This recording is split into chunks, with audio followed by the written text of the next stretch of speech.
of, like I say, turning around some of those early detractors. But then even earlier in my career, like I say, I've always looked young as well as being young in the roles that I've been doing. So, my roles, whether it was External Affairs Manager of National Housing Federation or Director of Policy at the Chamber, a lot of my job was spent engaging chief execs. So I was the sort of organisational lead for working with these big chief execs, big organisations. And there'd be sort of roundtable discussions, events, whatever it be, I'd walk into. And all of a sudden, I'd be finding it really hard to network. I'd go and introduce myself to someone, straight away they'd be looking around, looking for someone else to speak to in the room. And I'd be sort of blaming myself and going, what is it? What is it I'm doing that's not capturing their attention, that's not like everyone else who's finding it really easy? And after a while, I realised it was just, I don't look like a senior leader.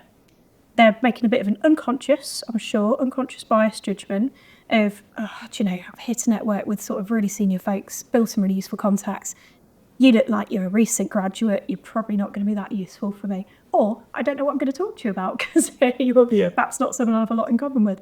So that was really hard, understanding that perhaps it wasn't always my fault, going into a room, that actually I did find it harder than others. There are other things at play.